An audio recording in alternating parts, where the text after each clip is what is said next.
ये वीडियो मैं young generation या जिन्हें जेनजी कहते हैं उन लोगों के लिए बनाया हुआ है। मैं इस बारे में आप लोगों को आगाह करना चाहता हूं कि आप लोग अपना फ्यूचर डिस्ट्रॉय कर रहे हैं, अपना टाइम, अपना प्रेशियस टाइम वेस्ट कर रहे हैं in so called A lister film stars के ऊपर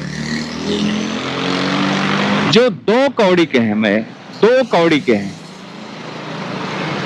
मैं इन सारे ए लिस्टर स्टार्स की बात करता हूं जो अपने स्टारडम के दम पर बॉक्स ऑफिस कलेक्शन बढ़ाना चाहते हैं, काम नहीं करना चाहते, कोई नई चीज लेकर नहीं आना चाहते सिनेमा में, कोई एक्सपेरिमेंटल रोल नहीं करना चाहते। कहीं से भी ये लोग सिनेमा को रिच नहीं कर रहे हैं, कल्चर को रिच नहीं कर रहे हैं। ये लोग सिर्फ और सिर्फ अपने स्टारडम और अब किसी अपनी पहली दूसरी हिट फिल्म के ऊपर ये रिलाई कर रहे हैं, इनकी फिल्में रिलाई कर रहे हैं, इनके फिल्म मेकर रिलाई कर रहे हैं। इन लोगों के ऊपर आप अपना टाइम का वेस्ट करना बंद कीजिए, आप लोग इनका फैन बनना बंद कीजिए। किसी का भी फैन होना आपके मूर्खता की निशानी है, आपके छोटे होने की निशानी है।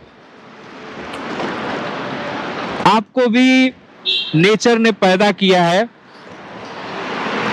आपको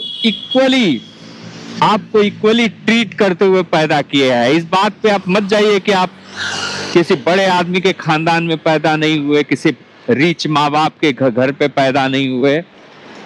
नेचर ने आपको इक्वली बनाकर भेजा है। आपको काला बनाया, हो सकता है आप टॉल ना हो, लेकिन एज ए ह्यूमन अगर किसी दूसरे प्लेनेट से देखेंगे, अगर कोई दूसरी स्पेसी, कोई दूसरा एलियन हमको देखेगा तो उसे हमारा लंबा छोटा गोरा मोटा होना मायने नहीं रखेगा। वो एज ए ह्यूमन देखेगा, उसकी नजर में हम सब इक्वल होंगे। तो जिस नेचर ने भी हमें बनाया है उसने हमें इक्वल सोच के बनाया है। यहाँ आने के बाद हम लोगों में भेदभाव चालू हो गया कि मैं तो बड़ा हूं, मैं छोटा हूं, मैं ज्यादा गुड लुकिंग हूं। ये सब मटर के दाने हैं ना, आपको उनमें कोई फर्क नहीं दिखाई देगा, लेकिन मटर के दानों में फर्क है। आपकी नजर में छोटा बड़ा मटर दाना कोई बहुत ज्यादा मायने नहीं रखता है। वैसे ही हम लोग इक्वल हैं। ठीक है, हम इंटरटेनमेंट के लिए फिल्में देखते हैं, हमें इंटरटेनमेंट के लिए फिल्में देखना चाहिए, उस फिल्मों की मेरिट के ऊपर अच्छा बुरा कह के और फिल्मों को उनसे पीछा छुड़ाना चाहिए। ये नहीं है कि मैंने किसी फिल्म में किसी फिल्म स्टार को देख लिया और वो फिल्म मुझे पसंद आ गई तो अब मैं उस स्टार की पूजा करूंगा, मैं अब उसके पोस्टर पे दूध चढ़ाऊंगा क्योंकि एक फिल्म में उसने बढ़िया एक्टिंग कर दी है।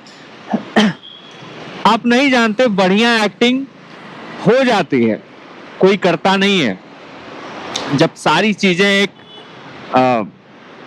एक ऑर्डर में बैड फिट हो जाती है ना, तो बढ़िया एक्टिंग हो जाती है, कोई करता नहीं है। एक बढ़िया फिल्म मेकर किसी एक्टर से बढ़िया परफॉर्मेंस निकाल लेता है, इसका मतलब ये नहीं है कि आप उसकी पूजा करो, उसके ऊपर माला चढ़ाओ। उसकी 2 कौड़ी की फिल्म रिलीज हो तो उसे आप ओपनिंग डे में 100 करोड़ पहुंचा दो। ये सारी चीजें बेवकूफी की हद तक बेवकूफाना है। आप लोगों की वजह से घटिया कंटेंट बनते हैं, आप लोगों की वजह से फिल्मों के नए सीक्वल प्रीक्वल आ रहे हैं जिनकी जरूरत नहीं थी। ऋषभ शेट्टी को कंटारा हिट होने के बाद कंटारा 2 बनाने की जरूरत नहीं थी, पुष्पा 2 बनाने की जरूरत नहीं थी। इन लोगों को दूसरी वो रिसोर्सेज दूसरी फिल्मों पर खर्च करना चाहिए, कुछ नया एक्सपेरिमेंट करना चाहिए या नहीं बनाना चाहिए, ब्रेक लेना चाहिए। हॉलीवुड में आपने देखा होगा इतनी सारी फिल्में नहीं आती हैं। एक फिल्म हिट हो गई तो फिर ऐसा नहीं कि वो स्टार उसके प्रीक्वल सीक्वल बनाने लगते हैं दुनिया। जेम्स कैमरून के अवतार की बात छोड़ दीजिए, और वो भी कैसे वर्क नहीं कर रही, उसका प्रीक्वल या सीक्वल वर्क नहीं कर रहा है अवतार का।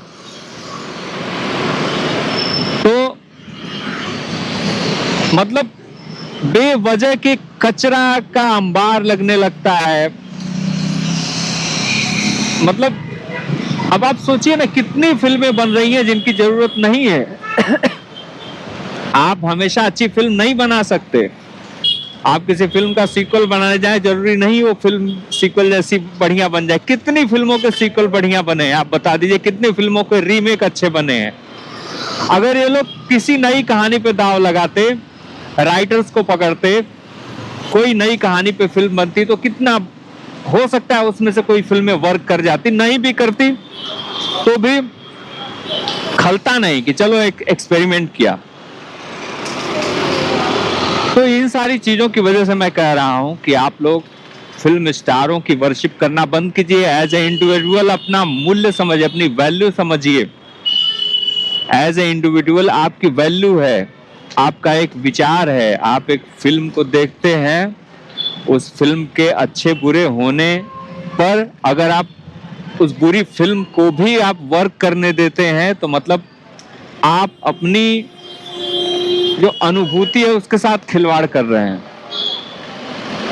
आप अपने होने का जो मकसद था उसे खत्म कर रहे हैं। मीडियोकर चीजों और बुरी चीजों को प्रमोट करके आप कोई वैल्यू ऐड नहीं कर रहे हैं सोसाइटी में या कहीं भी, या अपने अंदर। इन सारी चीजों पर ध्यान देने की जरूरत है। आपको कभी भी किसी फिल्म एक्टर को वर्शिप नहीं करना है। वो भगवान नहीं है, वो हमारी आपकी तरह वो भी इंसान है। वो एक ऑर्डर में सेट हो गए। कितने ऐसे एक्टर हैं जो डिजर्विंग हैं, जो ब्रिलियंट हैं, जिन्होंने करके दिखाया है, लेकिन उनकी फिल्में नहीं चल रही हैं। यही अक्षय खन्ना 2 फिल्मों पहले कहां थे? चल गई, अब लाइमलाइट में आ गए। सब किस्मत की बातें होती हैं। जहां कई ऐसे एक्टर जो एक्टर नहीं बनना चाहते थे, वो एक्टर बन गए। किसने पहुंचाया उन्हें वहां? नसीब का बहुत बड़ा खेल होता है। फिल्म को एज ए होल हमको देखना चाहिए। फिल्म में कई लोगों की मेहनत होती है, सबको क्रेडिट मिलना चाहिए। और क्रेडिट देने की हमको कोई जरूरत नहीं है। हम फिल्म देख कर आए, हमें अच्छी लगी, हमने किसी को कह दिया हाँ भाई मुझे पसंद आई, तुम भी देख लो, देखना है। हमें फिल्म को, स्टार को पूजना नहीं है। उसकी ओपनिंग डे पर उसकी घटिया फिल्म को भी 100 करोड़ कमाना हमारा मकसद नहीं है। इसके लिए हमको भगवान ने नहीं भेजा है धरती पे। आप इस बात को समझिए, वरना ऐसी खराब घटिया फिल्में बनती रहेंगी और ऐसे ही घटिया लोग एंजॉय करते रहेंगे। उस फेम का, उस पैसे का, उस नेम का पूरा एब्यूज हो रहा है। आप अपना टाइम भी अब्यूज कर रहे हैं, 3.5 घंटे। कोई मतलब नहीं निकल रहा है इसका। तो प्लीज प्लीज अवॉइड करें। और मैं किसी एक स्टार की बात नहीं कर रहा हूं, इसलिए मैंने किसी स्टार का नाम भी नहीं लिया। मैं सिर्फ इसलिए कह रहा हूं कि अभी उसकी फिल्म आई है, इसलिए कह रहा हूं। सारे लगभग बड़े स्टार जो हैं सारे ऐसे ही हैं, सारे ऐसे हैं। मैं सिर्फ प्रभास की बात नहीं कर रहा हूं, मैं शाहरुख खान की बात कर रहा हूं, मैं सारे उन लोगों की बात कर रहा हूं जो लोग अपनी इमेज का फायदा बॉक्स ऑफिस पर उठा रहे हैं खराब फिल्में देकर, नहीं कुछ एक्सपेरिमेंट करना चाहते। प्लीज ऐसे लोगों को अवॉइड करें, प्लीज ऐसे लोगों को अवॉइड करें और लाइक कमेंट करें। आप क्या कहना चाहते हैं इस विषय पर?